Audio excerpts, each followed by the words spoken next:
What's up, guys? It's your favorite YouTube commentator, GhostRobo, and I'm bringing you a wager match of Sticks and Stones on Villa.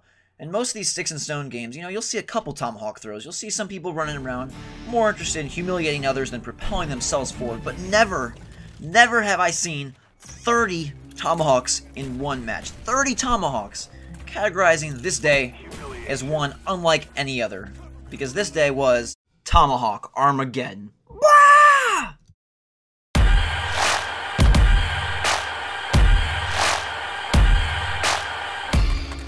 So Sticks and Stones is quickly becoming my favorite Black Ops game mode because I really like using the crossbow and just the whole action of firing it and watching the arc across the map, but not within the context of team deathmatch. So this wager mode really just fits my style, especially recently.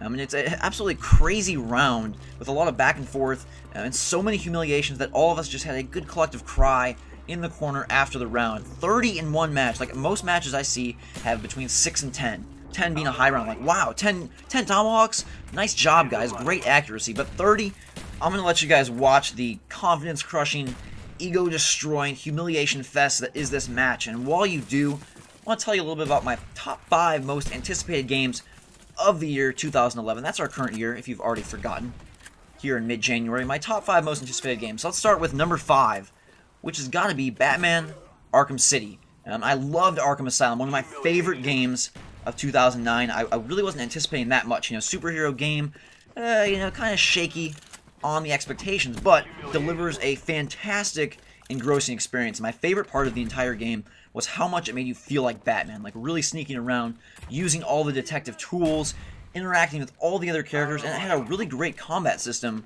to go along with that presentation in the story. So Arkham City opening up the world, increasing, the real estate, increasing the number of villains could be really awesome. My biggest fear with that game is that by opening it up and trying to, bite off more than they maybe could chew, it's going to get diluted and turn into every other game. I don't want GTA in Gotham City. I want Batman Arkham Asylum 2.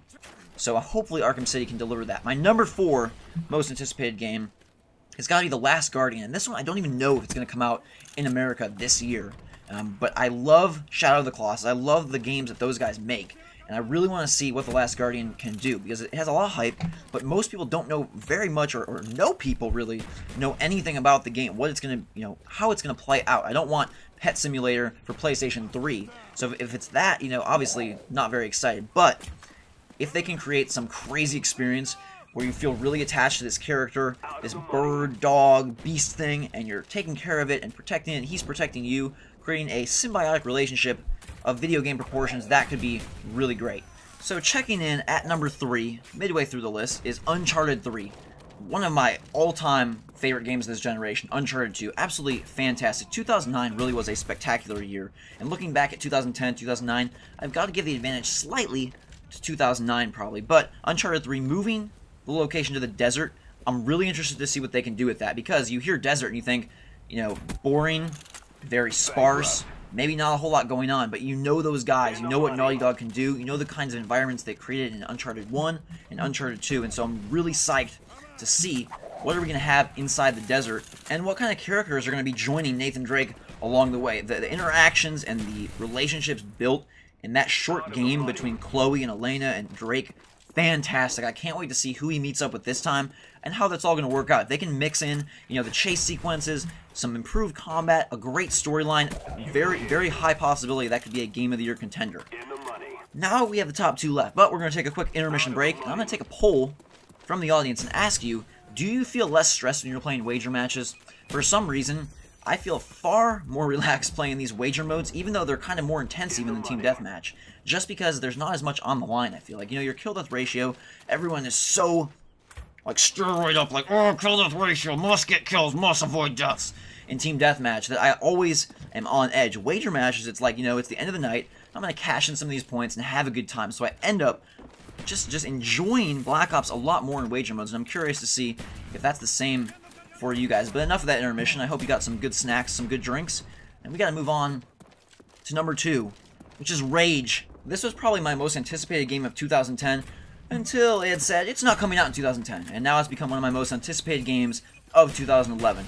Kind of an open world shooter from the guys who brought you Doom, all sorts of great fundamental shooting gameplay, and if they can add this crazy world with missions and maybe realize Borderlands on more of a cinematic level than Borderlands did. Super stoked. That could be fantastic. Number one, guys, is Mass Effect 3. Gosh, I love the Mass Effect series. I loved Mass Effect 1, and then Mass Effect 2 was oh so much better. Is Mass Effect 3 going to be that much better? I can't see that happening, but I'm super excited to see. Do they bring back the same cast from Mass Effect 2? Do they bring back all new guys, or not bring back anyone? What is going to happen? Where are we going to go? How is everything going to wrap up?